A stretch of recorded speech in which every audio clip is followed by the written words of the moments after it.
I'd like to, first of all, welcome our senior colleague, Rabbi Elli Tikvah, who has recently retired and is the Rabbi Emeritus at Brighton and Hove Liberal Synagogue. And then also with her is, with her is also the senior rabbi of the Ark Synagogue, or one of the senior rabbis of Ark Synagogue, Leah Mühlstein. And both of them have been very deeply involved in liturgy for a very long time. And moreover, are both fantastic scholars that we can learn a great deal from. So I thank them both, and I will leave them to begin. Thank you very much, Janet, for your introduction, and welcome everyone. It's lovely to see familiar faces and people we haven't seen before. So we don't have very long, and what I want to do just initially is just tell you something about the main features of progressive liturgy, because the most useful thing we can do is study in depth and not just be on the surface. But the fact is that there are some features that are common to the way progressive liturgy is developed, and it's helpful if we can go through them. And I wonder, Leah, if you've got the sheet. I just want to look at the main features of progressive liturgy with people. Okay, so in Jewish Liturgy, A Comprehensive History by Ismail Elbergen, he helpfully lists 10 features that you'll probably be aware of already. That prayers, traditional prayers, get a bridge, so it's shorter. The use of the vernacular, so for example, English. That any reference to angels are eliminated. A reduction of particularism, so that's the focus on Israel as a people, as having a unique status, and we're going to be looking more in depth at that because I'm going to be focusing on the Elenu. Elimination of petitionary prayers concerning the gathering of the exile communities and their return to Zion. Not having any prayers for the restitution of sacrifices, because the temple is seen as something of the past, not something that we expect to be built in the future again. Similarly, references Messianic age and redemption rather than talking about a personal Messiah and a Redeemer, because we don't expect the Messiah to come.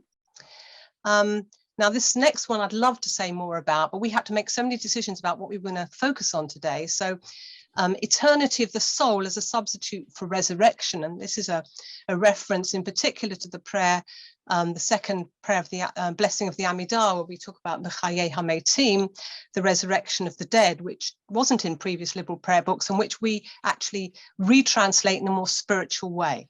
But that was very important to the early progressive movement, was to have no reference at all and not even to try to give it a retranslation. Another very interesting one is variety. So a variety of prayers in the service, and as you'd expect, additions of new prayers expressing the aspirations of a contemporary world. And it's interesting to look at those and say, well, those are a feature. If we had the time, if we could do a whole course, and maybe one day we will, we could take each of these and we could look at examples that show us that these are the major features of progressive liturgy. And in the new draft liturgy that Rabbi Leah and I have been involved in, variety was very much a priority. So having a variety of voices, being multivocal. But all of these are a feature of the prayer books of liberal Judaism, the ones that may be most familiar to you, like Service of the Heart and Siddur Lev Chadash. So that's just by way of an overview of the main features, and we don't have time to do, as I say, anything in depth at the moment, but so that we have that, this sheet that I'm working with is going to be available to people afterwards. So you don't actually have to take notes. You'll receive this sheet after the session. So now I'm going to hand over to Rabbi Leah, who's going to talk about a specific area of the liturgy in more detail. Thank you so much for the wonderful introduction to our topic, Rabbi Elli, and really thank you to all of you for the privilege of being able to study with you today. It's always wonderful, and what a joy it is. So as Rabbi Elli said, there's lots of different aspects we could be looking at when we're looking at exploring how liturgy has chosen. So we've decided, in a sense, we're going to bookend this session by bookending the service. So I'll be talking about a section of the service, or really a section of blessings, which is known as Birkot HaShachar, right at the start of the service, and then Rabbi Elli will talk, as she said, about the Elenu prayer. So the Birkot HaShachar blessings have their origin in the Talmud. So they're one of the examples of probably our most ancient examples of liturgy that is mentioned, where we actually inherit even a text in the Talmud. And I'm going to share with you my screen to show you the section. And again, we will share the slides with you as well, so you don't need to write really quickly following along. So I hope what you see now is the section of Brachot 60b on the screen. And just because of the limited time, I'm going to read the section for you, but because I want us to have time in the breakout rooms to discuss this all together. So in Brachot 60b, we read that upon hearing the sound of the rooster, one should recite, blessed ... So Baruch atah Adonai, blessed are you, the Eternal One, our God, who gave the heart understanding to distinguish between day and night. That's our first blessing. Upon opening his eyes, one should recite, blessed be the one who gives sight to the blind. Upon sitting up straight, one should recite, blessed be God who sets captives free. Upon dressing, one should recite, blessed be God who clothes the naked. Upon standing up straight, one should recite, blessed be one who raises those bowed down. So we see here a selection of blessings that one is to recite really as one wakes up, right? So it starts very, very much in our home context. When we first hear the rooster, so when we first wake up, we start reciting these blessings, and then they kind of take us through the motion of waking up to the day. Now we have an alternative suggestion in a different section of the Talmud of which blessings one should say to start the day.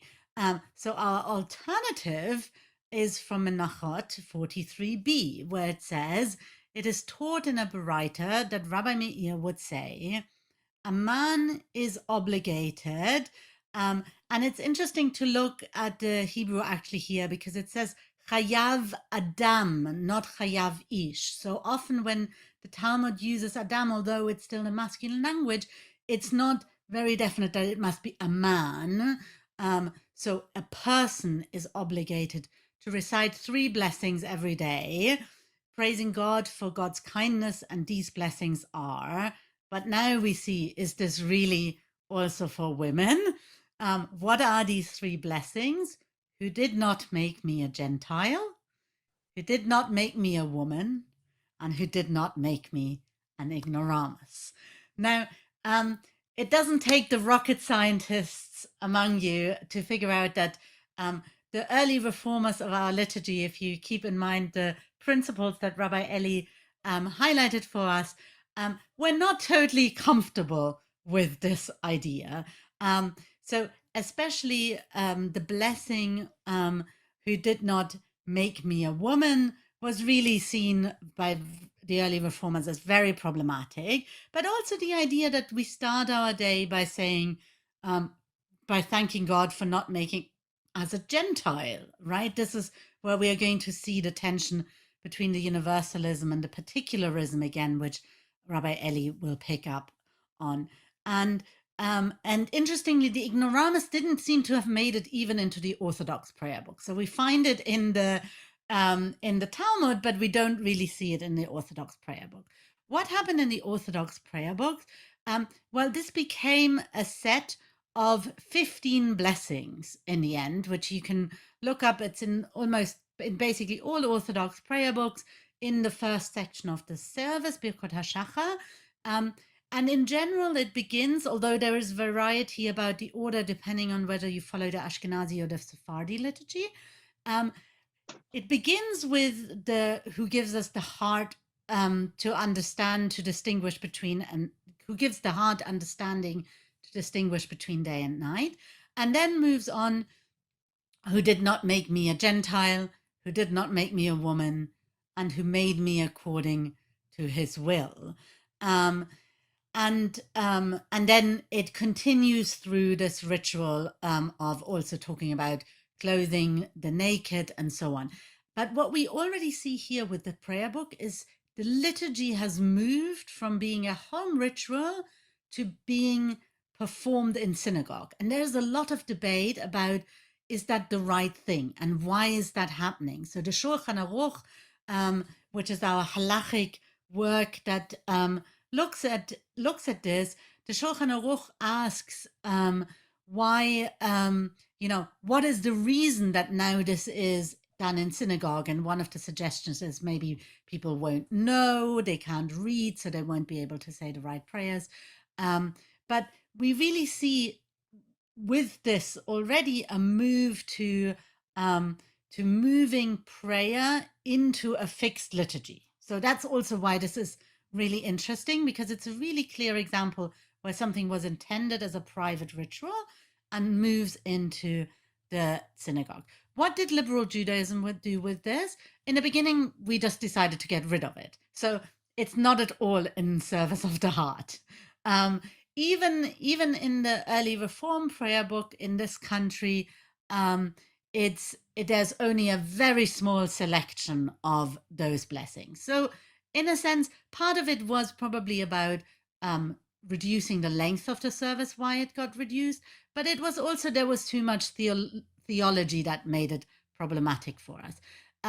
In the 2008 version of the Reform prayer book in this country, we start seeing some of the blessings coming back, but being offered in a new way. So, for example, we see the blessing, blessed are you, our living God, sovereign of the universe, who has made me in the image of God, Sha'asani b'tselem Elohim, to replace the blessing to thank God that we have not been made a woman, or, well, I mean, I have been made a woman, so, but, but here, this idea of being created in the image of God instead, and then instead of using non-Jew as in goy, they use a slightly different version, shelo asani nochri or nochria, which they translate stranger to you. It is the term for non-Jews also used in the Talmud. What's interesting here is that in their commentary, they write to say they kept it on purpose in this negative way. Most progressive liturgies that reintroduced these blessings formulated it in the positive. So instead of saying, I thank God for not having made me a non-Jew, I thank God for having made me a Jew. So that's what you will find, for example, in the Reform Prayer Book in the US. The Reform Prayer Book in the UK kept this negative with the argument that there is a story told from a concentration camp where the rabbi in the concentration camp is asked by the inmates how they can say, who has not made me a slave. So that is the next blessing, even though they are clearly enslaved. And the answer of the rabbi was that this blessing was even more important because despite the outer slavery, they needed to resist becoming spiritually enslaved. And because he kind of still embraced that negative, the Reform movement decided to retain that. Now, in Lev Chadash, we have a small version of this. We just have selected blessings. There's not really that much that the editors of Lev Chadash did with these blessings to reinvent the blessings, but they just chose the ones that resonated, and you will be familiar with them. So the one who clothes the naked and so on. What we did with our draft liturgy, and this is the last thing I want to say, because then we really need to go into our breakout rooms because I'm eating into our breakout room time, is we did two things. Is one of the things we did is we wanted to bring back some of the ideas behind what these blessings were and what we wanted to convey. And that final point that Rabbi Elli talked about with liturgy, reflecting also our modern understanding. So the first one is our offering of the, instead of the blessing that who has not made me a woman, which just here uses the feminine language, because I will say in a moment, we also decided to offer them in two different grammatical forms. But instead of tselem, we have demut, which is the other word for image of God that is used in the Torah and in the story in Genesis.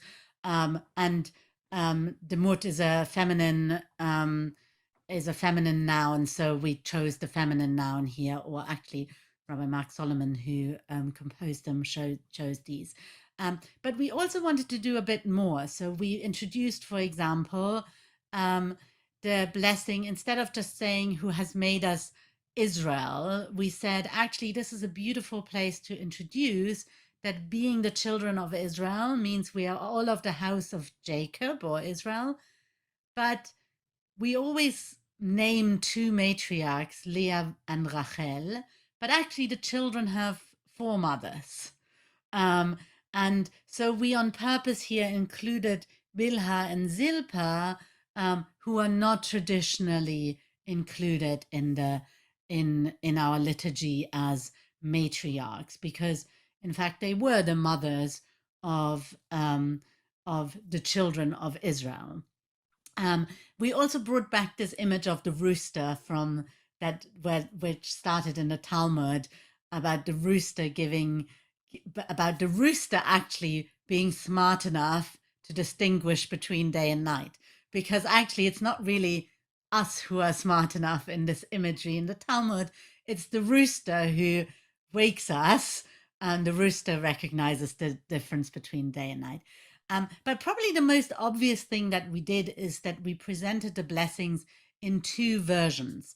One was what in a sense in the Siddur became more the traditional feminine blessing formula, Brucha at Shechina Mekor Chayenu.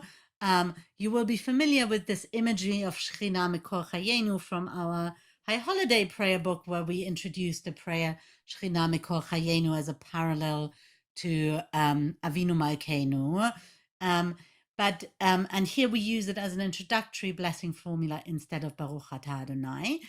But we also present this additional version, which is in the first common plural, addressing God as the wellspring of life. And actually, Rabbi Janet Burden is with us, who was one of the people who really helped us with our translations, with the beautiful translations that were offered. So I'm sure she will be able to contribute very much to this conversation as well. So we are introducing two new themes. What I would like us to do in our breakout group, which unfortunately we now only have 10 minutes to speak in the breakout group, because I don't want to steal any of Elli's time, because she has so much exciting things to do, is to just reflect together. What do we feel about these blessings? Do we feel that actually, maybe the early liturgists were right and we should just leave them? Or how is this a helpful way for us to think about the start of the day? Should we reintroduce it into our home ritual rather than it being part of the synagogue? Or as it is in synagogue, how do we feel about exploring in this section some of the things that we as liberal Jews are grappling with? Because this is really where we start the praise of the day. How do we feel about the feminine Hebrew language, the third person, the choice of the third shift to the third person, the nevarech. So in a sense, I'm just inviting you in this section to share a little bit your reflections. We're going to do this randomly. So I'm going to open one breakout room, which I will join, and then I'm just randomly probably it's going to be in alphabetical order. Take some of you with me. And Elli will stay. With Rabbi Elli will stay with everyone else, and then we will come back in 10 minutes. So I hope that this will work.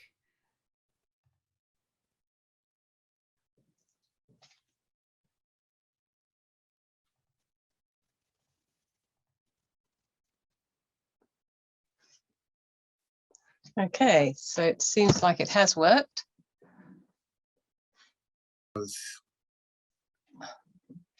So hi everyone.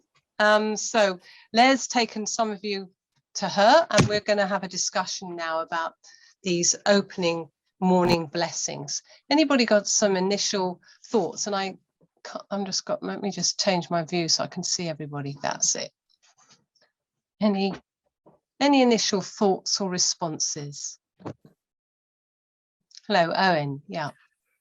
I really do love the idea. I think it's a great idea to have these reflections, but clearly we're going to get over the mock horror and shock about some of the language used, and as liberal Jews reinterpret it for our own day in language that we're comfortable, because there's enormous benefit to have a quiet time every day where we reflect, give thanks, and have these blessings. Because if you think about it, though, just to be fair to the very past, when we are giving thanks for our own lives, do we not sort of subconsciously think something like, oh, thank God I'm not, unliberal or a reactionary Tory, or, there's endless things we really turn our nose up and would sort of be grateful we're not like that, which is in a way patronizing and not very clever, but you know what I mean? So we have our own prejudices too in our day that existed in the past.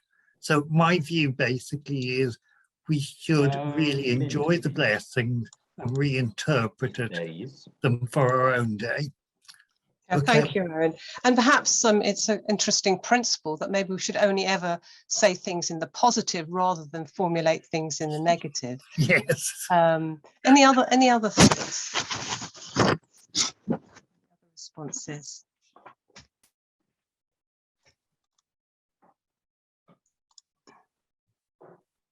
No?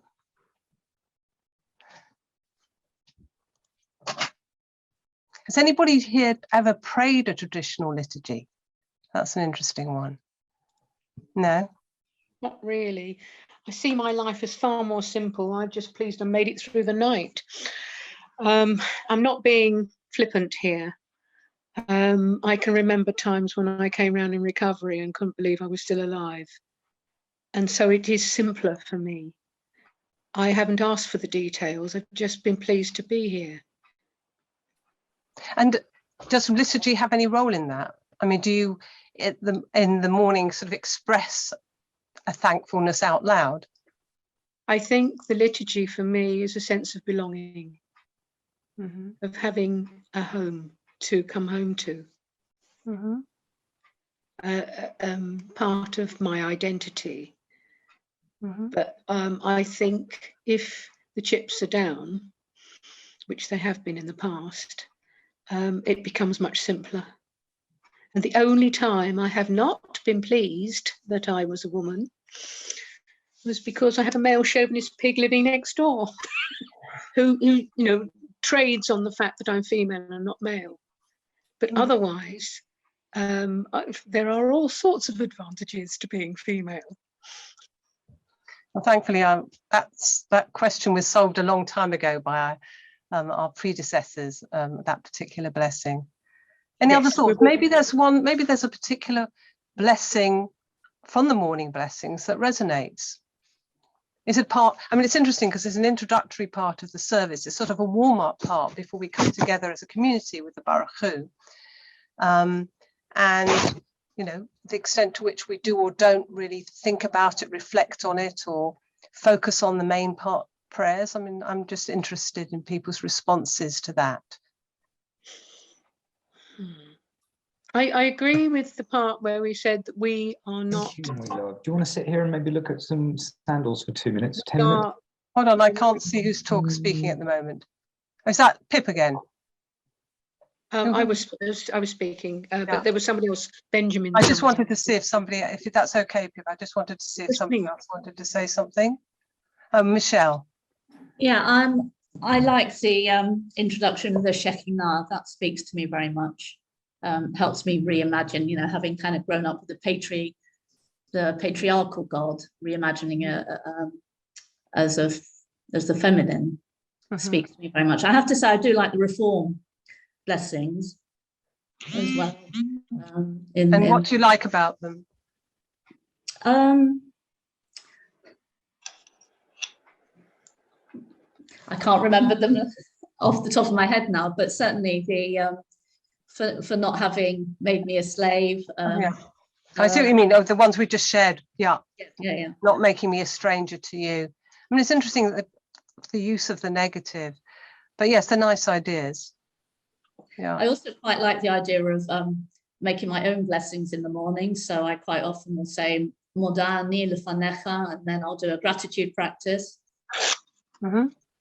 And Moda ani lefanecha means I give thanks to you. That, just to translate that, which is one of our early blessings. That's a nice thing to do.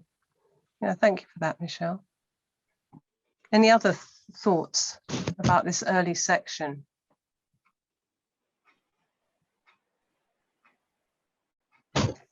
Anybody who feels that they want to, in a sense, not have to think about it and just be taken through the liturgy, as opposed to being interrupted by things being new or different?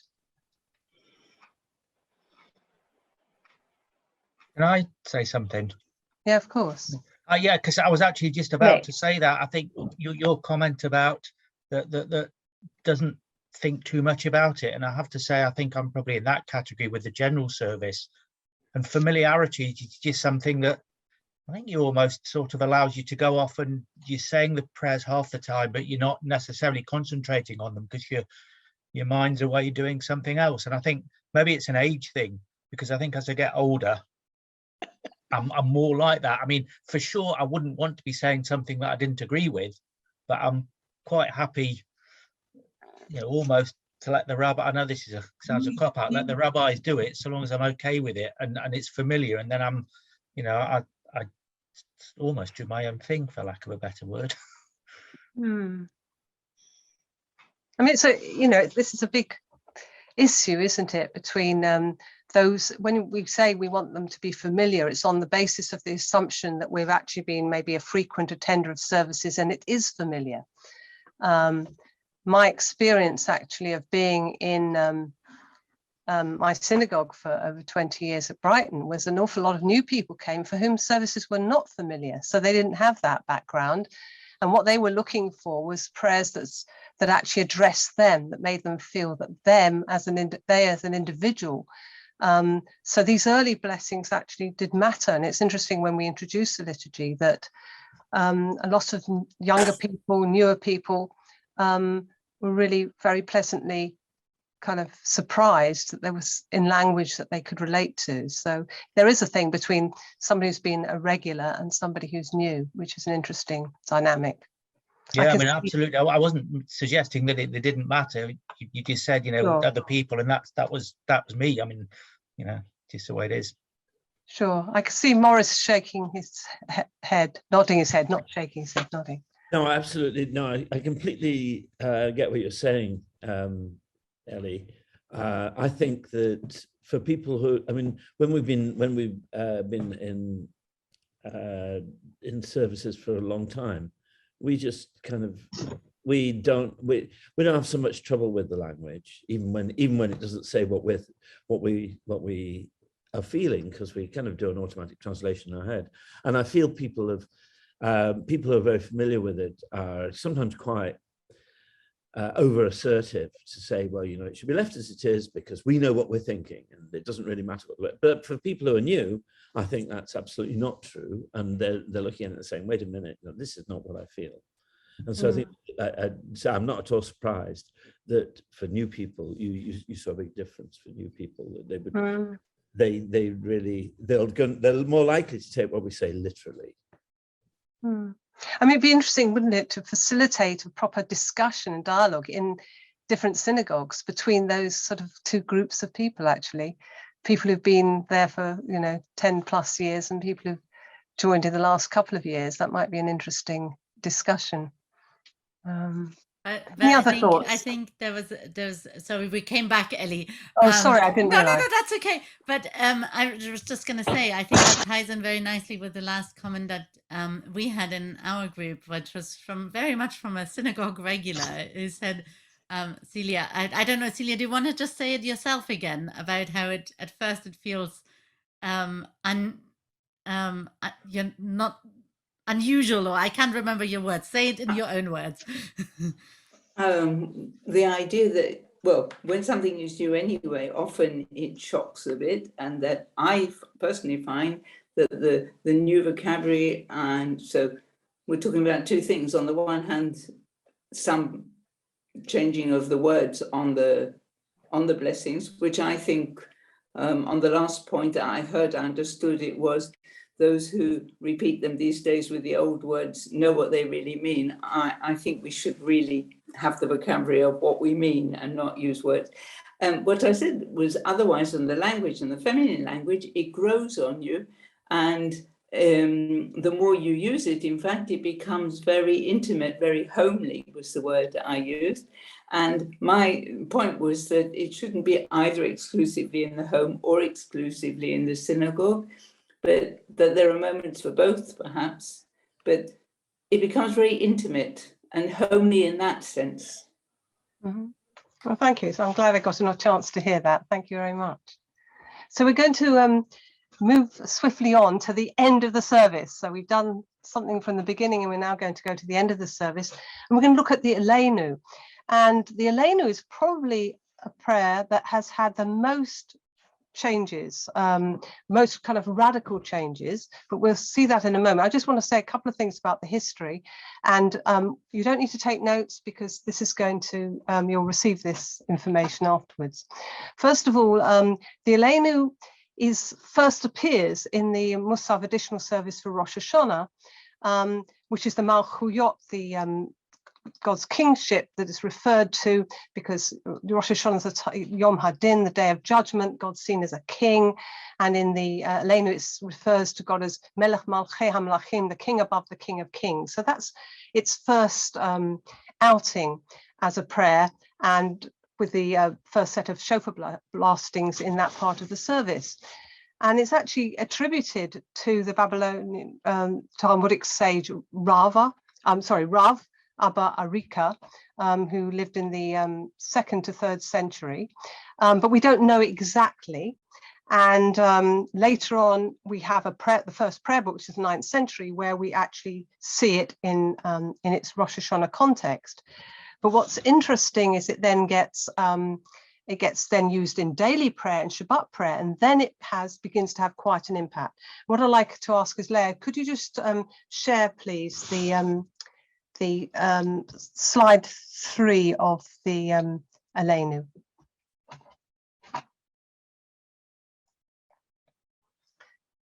Okay, I'm sorry, could we got to the beginning? Did I say slide?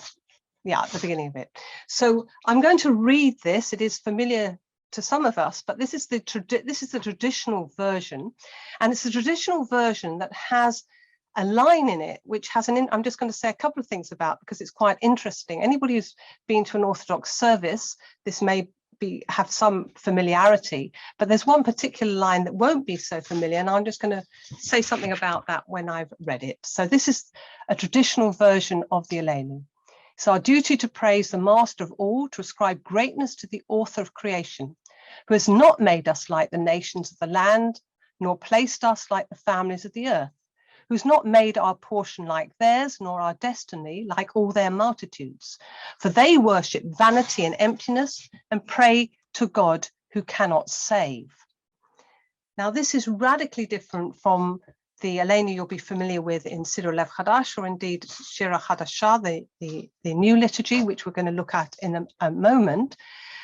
But when Elbogen was identifying those 10 different sort of characteristics, features of progressive liturgy, I mentioned that one of them was about particularism, wanting to modify the particularism. Well, this is such powerful particularism, who has not made us like the nations of the land, nor placed us like the families of the earth, who's not made our portion like theirs, nor our destiny like all their multitudes. I mean, would one need to be more emphatic than that? This additional line, for they worship vanity and emptiness and pray to God who cannot save, this was very controversial. When the Elenu began to be a daily prayer, which was in the Middle Ages around the mid to late 12th century, Christians then became aware of it. And actually that line was censored. It was subject to censorship. It was seen as very offensive. And indeed, it doesn't appear in Ashkenazi prayer books later. So the Ashkenazi Orthodox liturgy does not include this.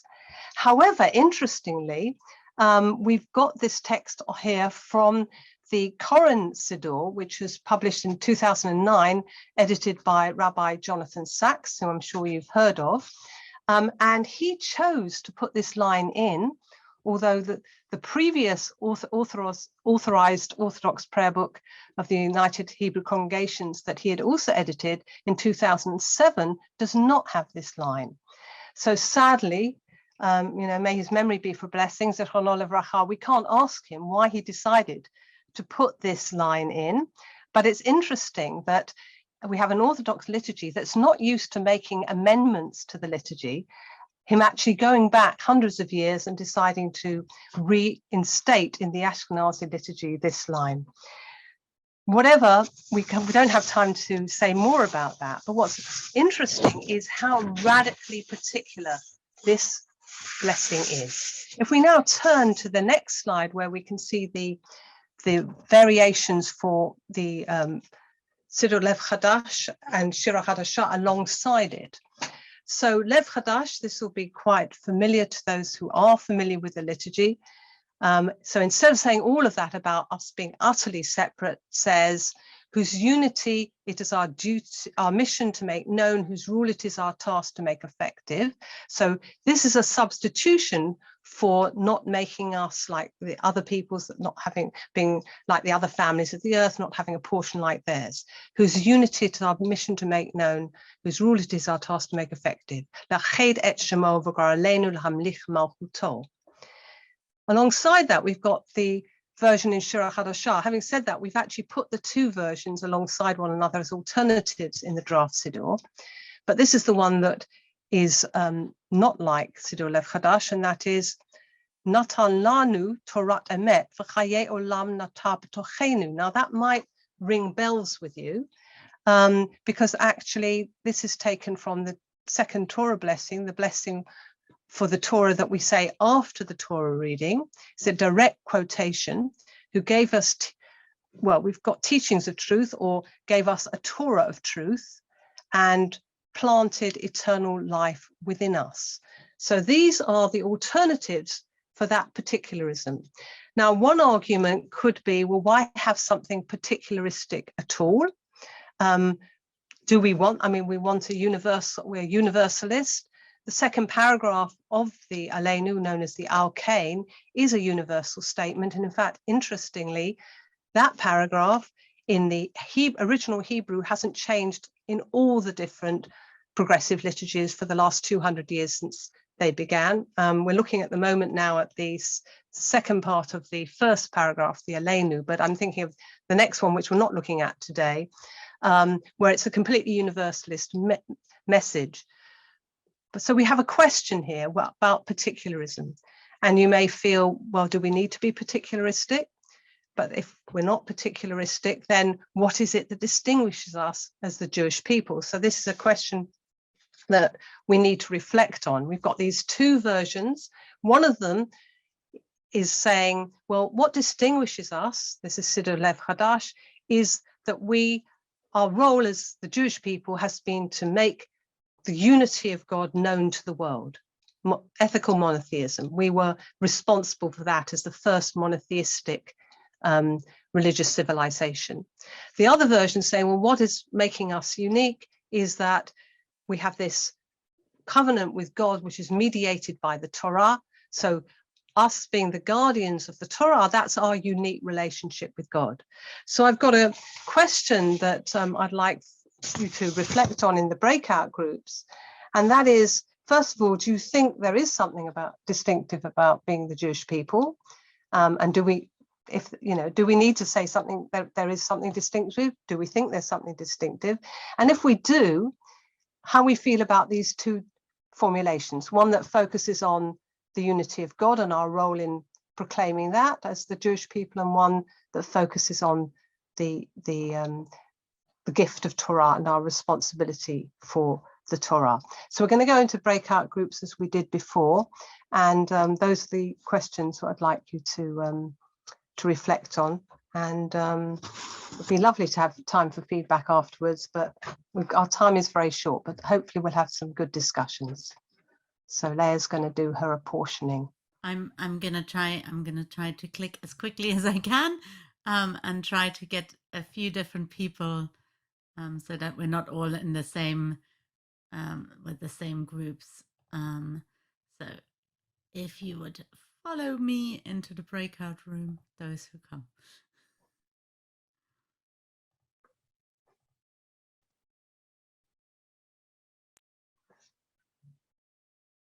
Okay, I think Leah has now gone with some of you. So here we are. So any thoughts about the Elenu and the radical difference between the Orthodox version and our thoughts about particularism and the two alternatives that you have in our two liberal prayer books?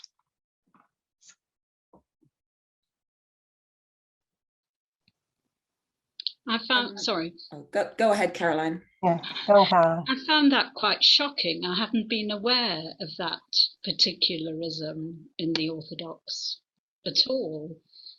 So I'm relieved that we don't do that we focus on the whole and on unity of humankind. Okay, I mean, that's interesting. And I think that, you know, one of the problems is that all this stuff gets decided for people. You know, we're slightly elitist, aren't we, in that the rabbis make a decision, we're not going to have this, but we don't let people know what the history is, and perhaps we should. So you liked, of the two versions of the alternative statements, you prefer the one, actually it's not so much the unity of the people as the unity, making known the unity of God.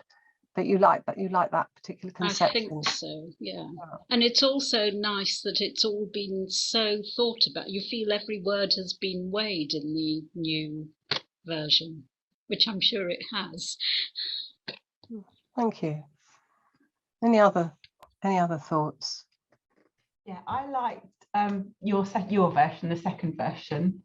So I'm just looking at who's speaking. I can't. Lucy. Oh. Why can't I see Lucy? Oh, there you are. I can't. Okay. Sorry, Lucy, you're in the dark there. I can see you now. Hi. So yeah, so I like your second version because, just like you said, it meant more to me. It was more meaningful about the eternal seed planted in us. But the other thing I wanted to say is about what Jonathan Sacks said, and it's interesting about that worshipping other people's gods of vanities. Because I wonder whether he was more, not so much thinking about other religions, but thinking about secularism per se and the emptiness of worship. Because I know he's written these books about, you know, morality and things. And that is what people are worshipping, you know, money, looks, sex, it is vanity. And so in that context, I think actually it's quite reasonable. That's a very good point. I think one of the troubles is around the kind of educational thing, is that if you simply reintroduce something from the past, you need to be quite explicit about why you're doing it. And I think had Jonathan Sacks said, Rabbi Sachs said, that's the rationale. I think that would be excellent. So thank you for stating that, because I think that's a very good point. Is that Darcy? Yeah. I think that there can be a difference between particularism as superiority and chosenness, and particularism as like specificity. And because it can almost be radical self-acceptance, you know, to celebrate that you are you and not somebody else does not necessarily require condemning that other person, particularly in a culture of like, you know, comparison and homogeneity and all of that stuff. Like, I think there's a way that we could be particularist without the sort of harmful parts of that history. Absolutely. I mean, I would totally say amen to that. I think that's very important. And I think we've sometimes in the argument, we're very binary about this universalism versus particularism discussion, when in fact, in order to be universal, we have to be particular first. You can only actually connect with others if you know who you are.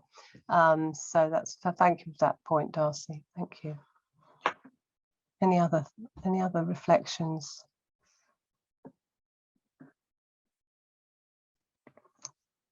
Is that Ellie putting her hand up?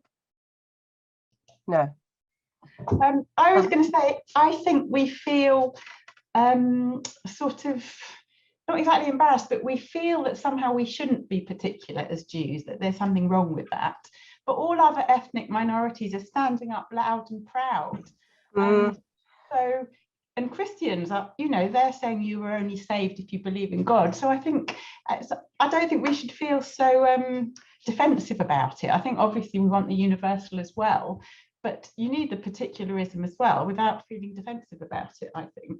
Yeah, very, very good point. Yeah, thank you. Janet, Rabbi Janet.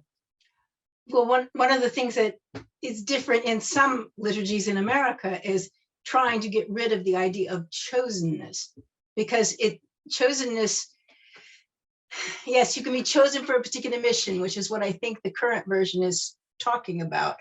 But that was more something that developed over time.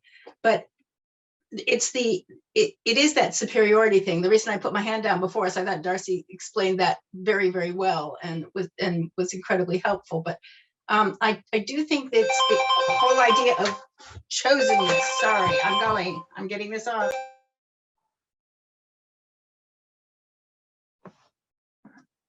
I can't hear you, Janet. Oh, you've switched off. Okay. Any other thoughts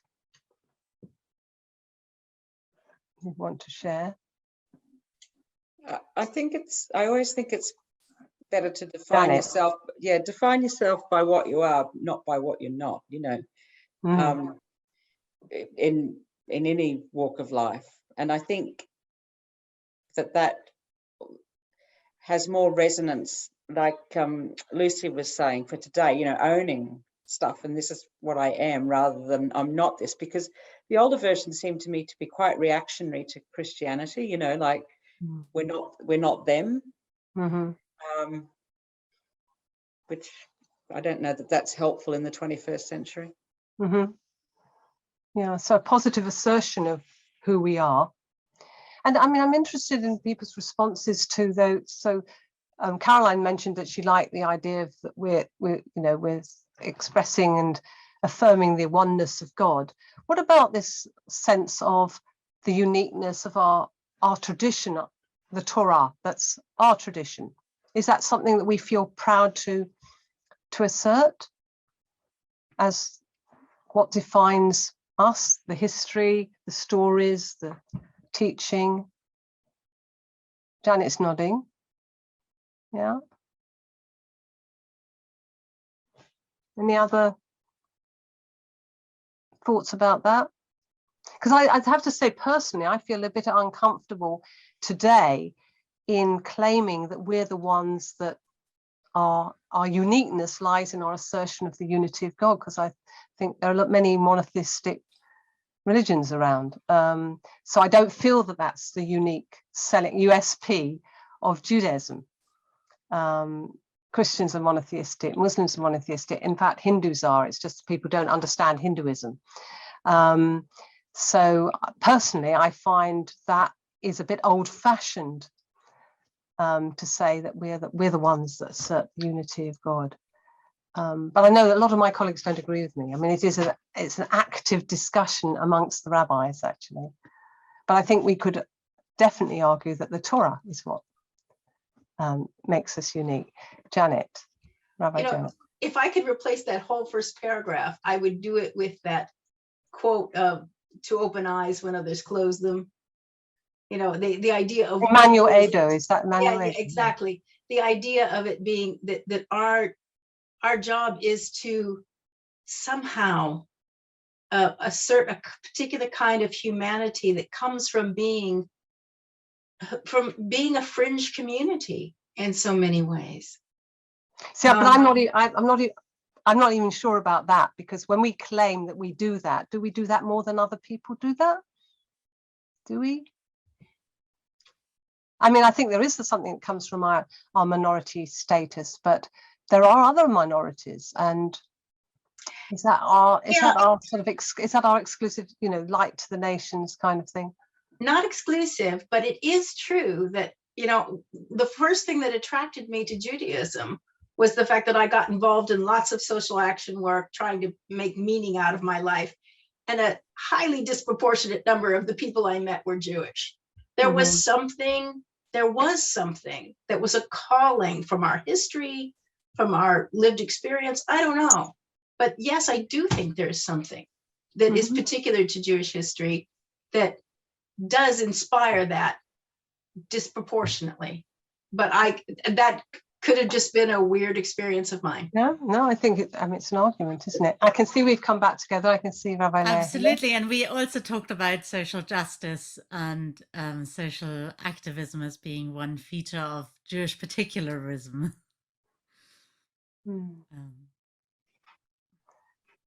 So anybody, I don't know, what time is it? We have 5 minutes. We're doing got really 5 good minutes. for time. Can you believe it? We've done such great timekeeping here. So anything that anybody wants to share with the group as a whole? Can I come in on one point? I'm in Israel at present, and with what's going on around Lag BaOmer, I'm not sure that all the Jews are exactly on the same track anyway, but certainly our particularism as progressive Jews, be they liberal or other versions of progressive, corresponds a lot to what we've heard. And I was certainly very shocked and ill at ease with the old version, and even more so with the notion of reintroducing a negative formulation and a negative view on others. I think we have enough to concentrate on by bringing out our values and our contemporary values, and in particular the ones promoted by progressive Judaism, liberal Judaism.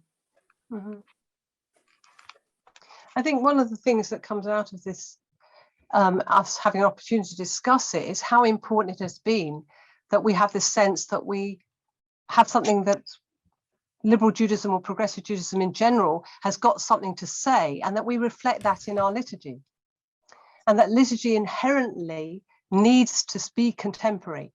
It needs to speak to us, because actually it's a book that's in our hands and the hands of Jews who participate in the community more than any other Jewish book, the prayer book, and that it needs to speak to us today. And that perhaps we need to ourselves question our conservatism about wanting to preserve the prayer book that we grew up with, as opposed to listening to what is needed for today, which is obviously an ongoing discussion.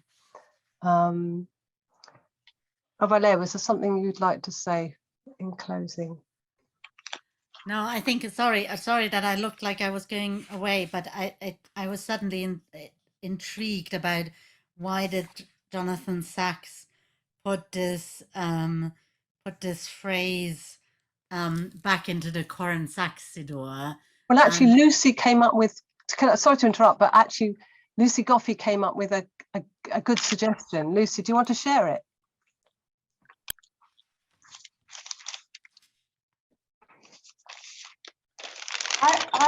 I think that he was comparing it not to other religions, but to the secular consumerist society where people are worshipping money, looks and sex, which is what's...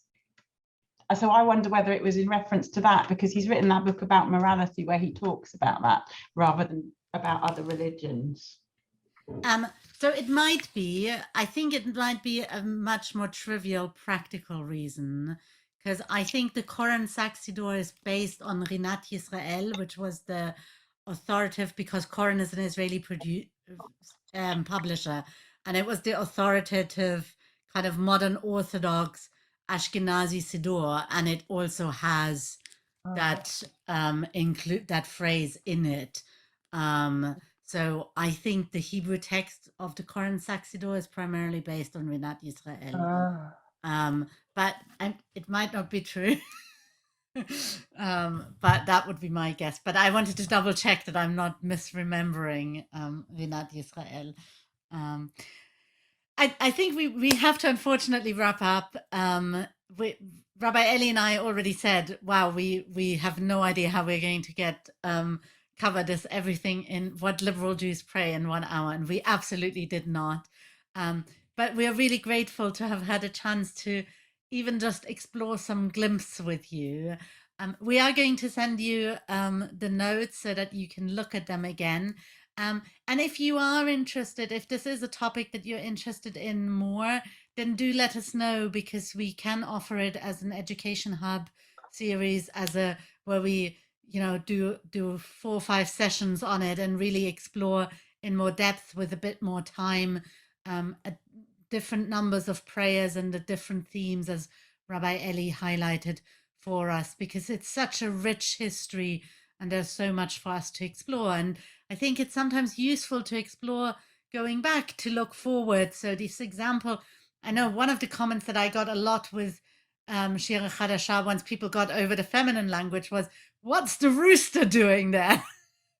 And it's really difficult to explain when you don't have a chance to explain where it comes from.